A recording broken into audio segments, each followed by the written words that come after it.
ಬೆಳಗ್ಗೆ 8:20 ಓಕ್ಲಾ ಕೈಗಾರಿಕಾ ಪ್ರದೇಶದ ಪೆಟ್ರೋಲ್ ಬಂಕ್ ಬಳಿ ಕಾರು ಪತ್ತೆಯಾಗಿದೆ. ಮಧ್ಯಾಹ್ನ 3:19ಕ್ಕೆ ಕೆಂಪು ಕೋಟೆ ಬಳಿ ಕಾರು ಪಾರ್ಕಿಂಗ್ ಆಗಿದೆ. ಇಷ್ಟು ಗೊತ್ತಾಗಿದೆ. Again and again we are telling Faridabad link ಇದೆ ಅಂತ ಅಂದ್ಬಿಟ್ಟು ಆ ಕಡೆಯಿಂದ ಬಂದಿದೆ ಕಾರು ಅಷ್ಟೇ. 8:20ಕ್ಕೆಲ್ಲ ಅದು ಬಂದ್ಬಿಟ್ಟಿದೆ ಡೆಲ್ಲಿ ಹತ್ರ ಓಕ್ಲಾ ಕೈಗಾರಿಕಾ ಪ್ರದೇಶದ ಬಳಿ.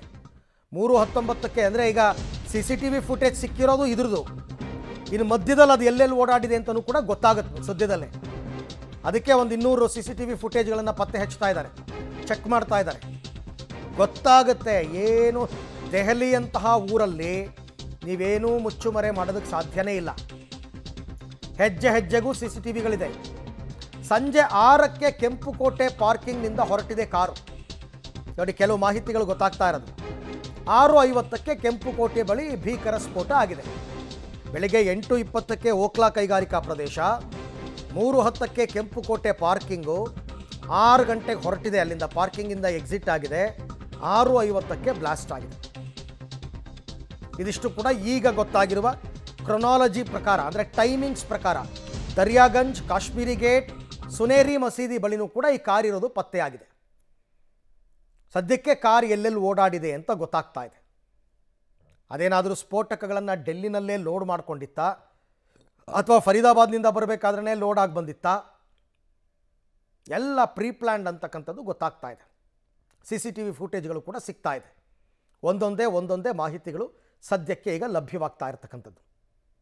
ಈ ಬಗ್ಗೆ ಮತ್ತಷ್ಟು ಮಾಹಿತಿ ನನ್ನ ಕೊಲೀಗ್ ಶಬೀರ್ ಅವರಿಂದ ಪಡ್ಕೊಳ್ಳೋಣ. ಶಬೀರ್, ಈಗ ಟೈಮಿಂಗ್ಸ್ ಆಧಾರದ ಮೇಲೆ ಆ ಕಾರು ಎಲ್ಲಿಂದ ಬಂತು, ಎಲ್ಲೆಲ್ಲಿ ಹೋಗಿತ್ತು, ಇದಕ್ಕೆ ಸಂಬಂಧಪಟ್ಟ ಮಾಹಿತಿಗಳು ಏನು ಲಭ್ಯ ಆಗಿದೆ?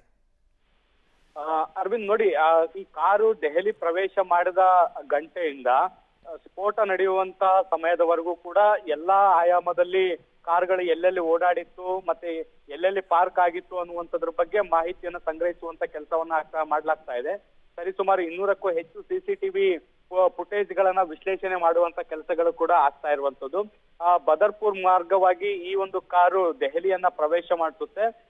ಮಧ್ಯಾಹ್ನ ಸರಿಸುಮಾರು 3:26 ಸಂದರ್ಭಕ್ಕೆ ರೆಡ್ ಫೋರ್ಟ್ ನ ಮುಂಭಾಗದಲ್ಲಿರುವಂತಹ ಪಾರ್ಕಿಂಗ್ ಏರಿಯಾಕ್ಕೆ ಬಂದು ನಿಂತ್ಕೊಳ್ಳುತ್ತೆ.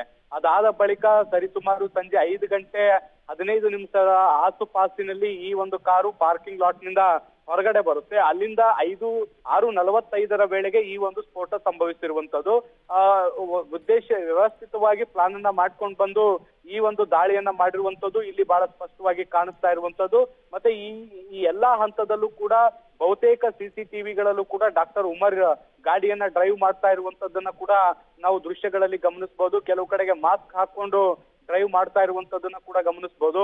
ಕೆಲವು ಟೋಲ್ ಪ್ಲಾಜಾಗಳಲ್ಲೂ ಕೂಡ ಈತನ ದೃಶ್ಯಗಳು ಕೂಡ ಸರಿಯಾಗಿರುವಂತದನ್ನ ಕೂಡ ಗಮನಿಸಬಹುದು. ಈ ಡೆಲ್ಲಿ ಪ್ರವೇಶ ಮಾಡಬೇಕಾದಂತ ಸಂದರ್ಭದಲ್ಲಿ ಒಂದು ಟೋಲ್ ಗೇಟ್ ಬರುತ್ತೆ. ಅಲ್ಲಿ ಗಾಡಿ ಪಾಸ್ ಆಗ್ಬೇಕಾದಂತ ಸಂದರ್ಭದಲ್ಲಿ ಟೋಲ್ಗೆ ಹಣ ಕೊಡುವಂತ ಸಂದರ್ಭದಲ್ಲೂ ಕೂಡ ಡಾಕ್ಟರ್ ಉಮರ್ನ ದೃಶ್ಯಗಳು ಕೂಡ ಲಭ್ಯ ಆಗಿರುವಂತದ್ದು.